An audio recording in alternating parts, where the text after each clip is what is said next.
Assalamualaikum warahmatullahi wabarakatuh. Sebelum kita mulai belajar, marilah bersama-sama kita membaca doa sebelum belajar. Bismillahirrahmanirrahim.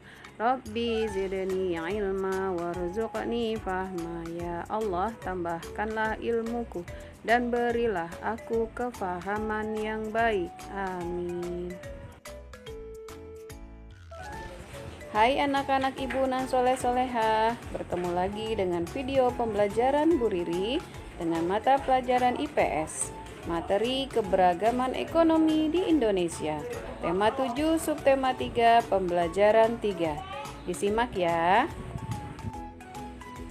Indonesia merupakan negara kepulauan terbesar di dunia.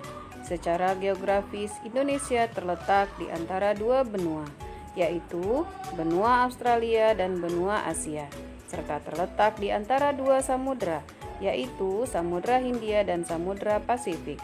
Hal ini memberikan keuntungan bagi Indonesia dari segi ekonomi. Berdasarkan letak geografisnya, Indonesia berada pada posisi silang dunia. Pada posisi seperti ini, Indonesia menjadi pusat lajur lalu lintas dunia.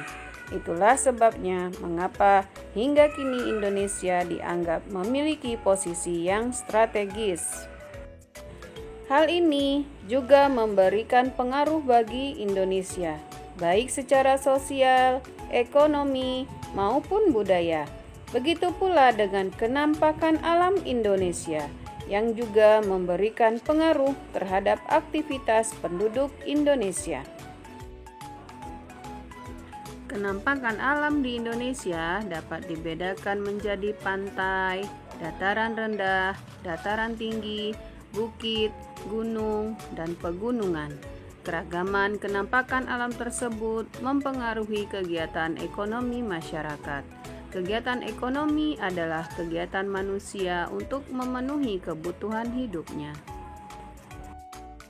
Kita harus bersyukur kepada Allah Subhanahu wa Ta'ala yang telah menakdirkan kita lahir di bumi Indonesia yang kaya akan sumber daya alamnya, kaya akan manusianya, dan semuanya.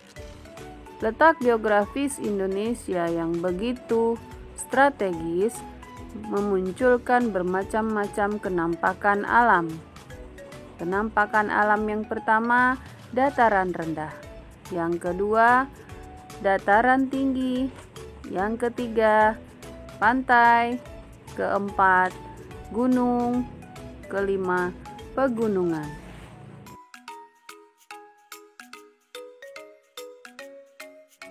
Berikut beberapa penjelasan kenampakan alam.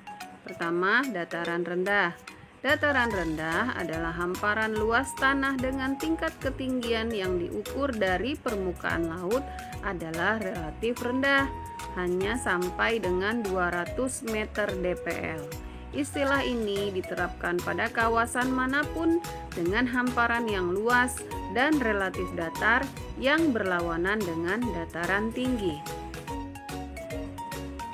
Kedua, dataran tinggi. Dataran tinggi disebut juga plateu atau plato, adalah dataran yang terletak pada ketinggian di atas 700 meter dpl.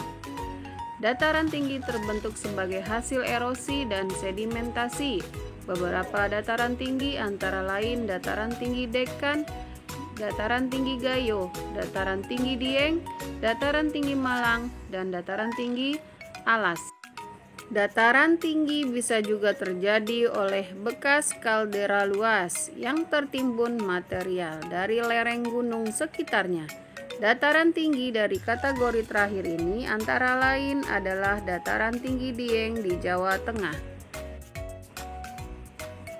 Ketiga, pantai atau pesisir adalah sebuah bentuk geografis yang terdiri dari pasir dan terdapat di daerah pesisir laut.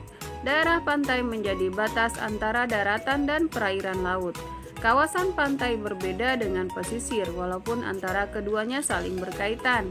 Panjang garis pantai ini diukur mengelilingi seluruh pantai yang merupakan daerah teritorial suatu negara. Keempat, gunung. Gunung adalah sebuah bentuk tanah yang menonjol di atas wilayah sekitarnya. Gunung adalah bagian dari permukaan bumi yang menjulang lebih tinggi dibandingkan dengan daerah sekitarnya. Sebuah gunung biasanya lebih tinggi dan curam dari sebuah bukit. Tetapi ada kesamaan dan penggunaan, sering tergantung daripada penduduk lokal. Kelima, pegunungan atau disebut juga barisan dan banjaran merupakan suatu area geografis berupa rentetan dari beberapa gunung-gunung atau bukit yang terkait secara geologis yang membentuk suatu deret atau bentangan. Dengan bermacam-macam letak geografis tersebut, maka muncullah keberagaman ekonomi masyarakat Indonesia berdasarkan letak geografisnya. Kegiatan ekonomi masyarakat seperti berikut. Pertanian biasanya di dataran rendah, peternakan dataran rendah, perikanan di daerah pantai, perkebunan di dataran tinggi atau perbukitan. Kegiatan ekonomi masyarakat Indonesia lainnya yaitu perdagangan di daerah dataran rendah, kehutanan bisa di dataran rendah, bisa di dataran tinggi atau pegunungan, pertambangan bisa di perbukitan atau di daerah lautan, perindustrian di daerah dataran rendah, dan pariwisata hampir di semua penampakan alam yang ada di Indonesia.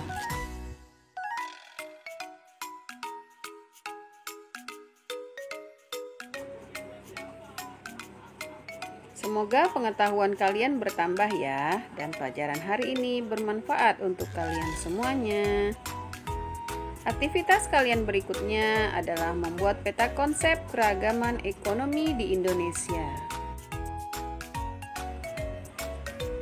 Silahkan kalian mencontoh gambar berikut, membuat jaring-jaring di buku tulis atau di buku gambar juga boleh.